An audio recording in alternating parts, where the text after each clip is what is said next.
Assalamu alaikum warahmatullahi wabarakatuh. I hope you're all okay, inshallah. Bismillahir Rahmanir Rahim. Rabbi shrah li sadri wa yassir li amri wahlul 'uqdatan min lisani yafqahu qawli. Ameen. Allahumma salli ala Sayyidina Muhammadin wa ala ali Sayyidina Muhammadin kama tuhibbu wa tarda. Bismillahir Rahmanir Rahim. So this video is a little bit different to what my page is about. It's to do with my eczema journey. And the reason why I decided to do this is because so many of you asked for me to share my journey so that it may help some of you. And even though I was initially going to put it up on stories on Instagram through images, I realized that this wasn't enough for everything. Obviously it's very detailed, there's quite a lot, and it's something that I've struggled with since I was a baby, so there's a lot to talk about. So inshallah today I'll try to go over that, not in so much detail, obviously there's a lot, but enough so that inshallah it can impact and help anybody out there that would benefit from it, inshallah. So Bismillahir Rahmanir Rahim. I had eczema since I was a baby, so around 3 months old, and throughout my life I've struggled with eczema up and down.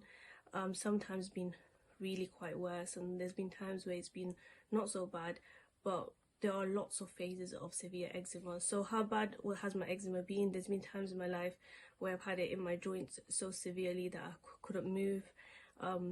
When I was younger, I had it more on my legs and my arms, and then more recently I've got it on my hands and fingers, and then most recently I had it on my face too. I didn't struggle with eczema on my face all the way until like a few months ago, actually since last year July. So I didn't realize how painful it was on the face. So as I was growing up, I was reliant on steroids. What I didn't realize is that because my eczema just obviously didn't go away. When I went to the doctors when I was younger, they said to me that, you know, when you grow older it'll get better, it'll go away, children grow out of it, but that never happened. But it's only after I joined Instagram and I came across a few pages, like there's Eczema, EX.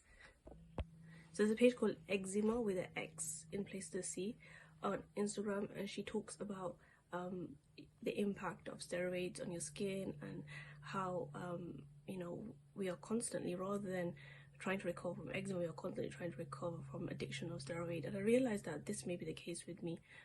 So so I've tried lots of different medications, treatments from when I was young. Nothing's really helped. And usually when I do treatments as well, I'm reliant on steroid on the side, so I'll always have like a tube of steroid that I will always be using every now and then.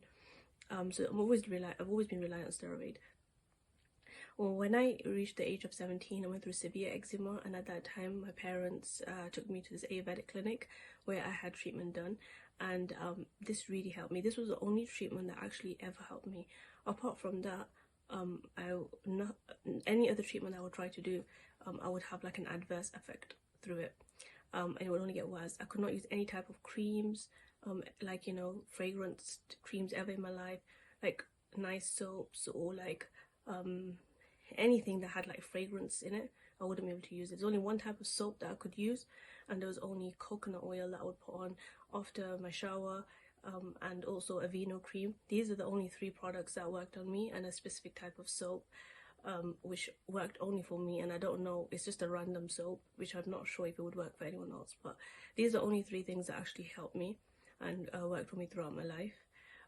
So when I went to the Ayurvedic clinic when I had quite severe eczema at the age of 17, that really did help. They told me to go vegetarian, and they gave me some treatments at that time, and that was the first time I actually was able to like live like without severe eczema. So I still did have eczema, but it wasn't as severe. And after that though, I did continue using steroids at some points, which meant my skin was still addicted to steroids even after the treatment. I don't think at that point I realized how bad steroids were. So it's only through like being on Instagram and then becoming aware of this topical steroid withdrawal that I realized that that's probably what I have. So after I moved houses in July, when we moved houses, I got rid of my steroid tubes, which wasn't exactly clever, because when I did move, it was really difficult because there was a lot of dust around. I was not able to use, I didn't have any steroids to use, and then I started having really bad reactions. So my face, started flaring up. I started getting eczema on my face. My fingers went really sore, bleeding, weeping, really really painful. I couldn't touch anything. They were really hard days, especially after we just moved, and there was so much going on in terms of running the institute as well. We're just setting up our website, and along with this, it was really difficult. They were really emotional days. So then I decided to ring the doctors and just get a tube of steroid because I just couldn't do it. So I got a tube of steroid and I just put it on, and it did get better, but then it just got worse again. So really quickly got worse again. And this time I decided that I'm just not going to use the steroids anymore, because there was really no point. It only got better for like a few days and then it got worse again. So the tube that I had, that finished, and I didn't ask for any more from the doctors. So I was struggling, but at the same time I could see my skin was fighting to heal. It was really like it was really doing well despite the fact that there was no steroids, and I felt like I could see the ending, even though it didn't feel like it was gonna get better. I could almost see that, you know, my skin is doing well despite not having any steroids. But saying that, if I can put some images up here, I will do. I had really bad inflammation all over my skin, my like red patches, dry, cracking, painful. I had eczema on my body, I had eczema on my joints, and it was really painful, and I couldn't use water much as well. It was at this point that I decided that the only thing that's ever worked for me was ayurvedic, and I thought that would probably be the most natural herbal way to help me and assist me to get off steroids. So I contacted the clinic. The clinic I originally went to when I was 17 wasn't around anymore, so I done some research and my husband helped me, and we found a clinic in Hammersmith near London, and we contacted her and I had a consultation over Zoom, and she told me that I had internal dryness. So it was like, when she told me that, I thought that what she said was very true. So I started the treatment with this lady, and she was really good, and she diagnosed me with internal dryness.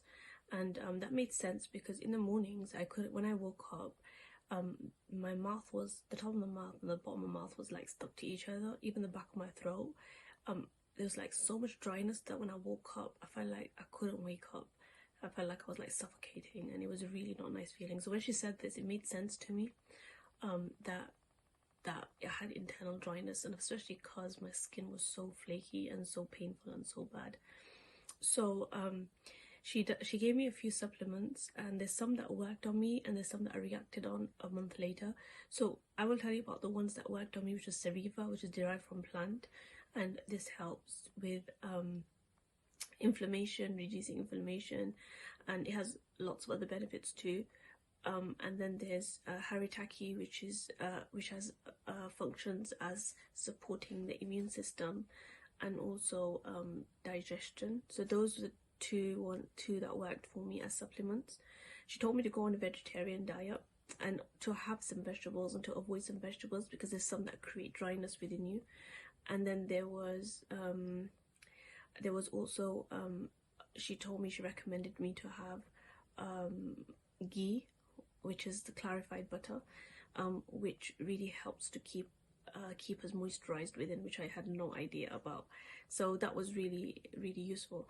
I didn't really know how to deal with my body. I didn't understand what was going on, why I was going through this, and why things had gone so bad. I knew that I had also tried to stop steroids, so that could be a reason. Why things were triggering off for the worse.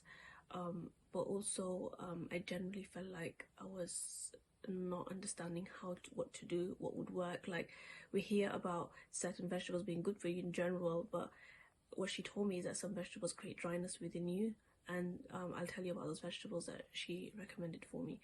So firstly, she told me to detox for a week, which meant that in the mornings, no tea and no coffee, khajur, so that's dates, and almonds, 7 of each, in the morning. And then for lunch, khichdi, which is a combination of rice and dal, and cook that with ghee, and to have that for lunch, and then soups, but the soups had to be for the first week. It was interesting because for the first week I could use like a variety of any vegetables to make the soup, and there was like some recommendation on the list like celery, broccoli, carrots, etc. And just to have soups and khichdi. So that's all I had for 7 days. And just like any fruits to supplement that. I could have any fruits, and especially apples.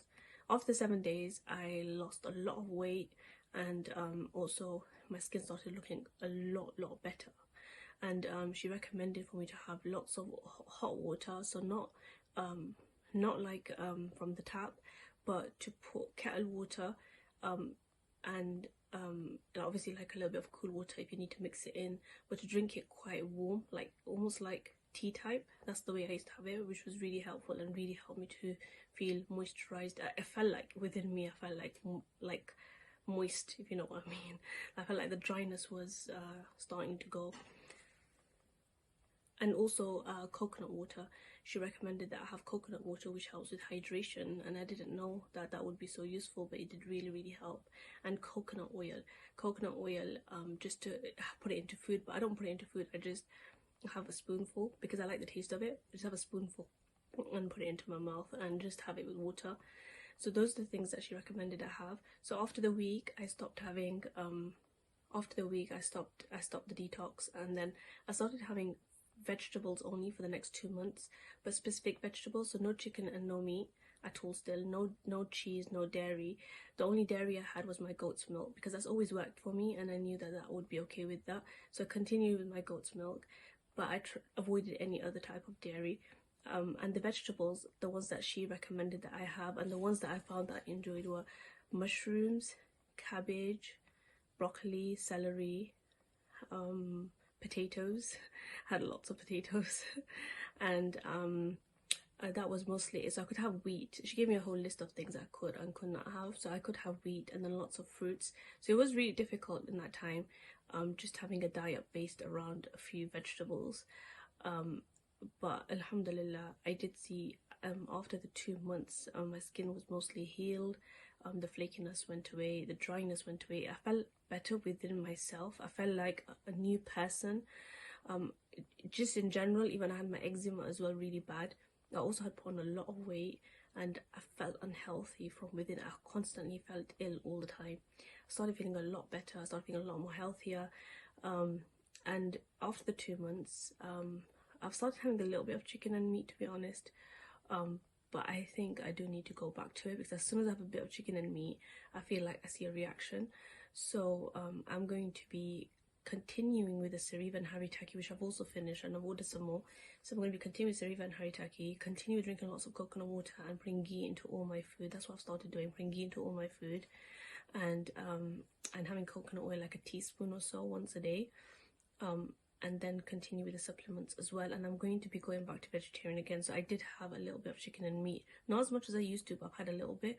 But I do feel like myself slowly starting to have more. I think with eczema, I know that it's always back and forth. It's never just perfect.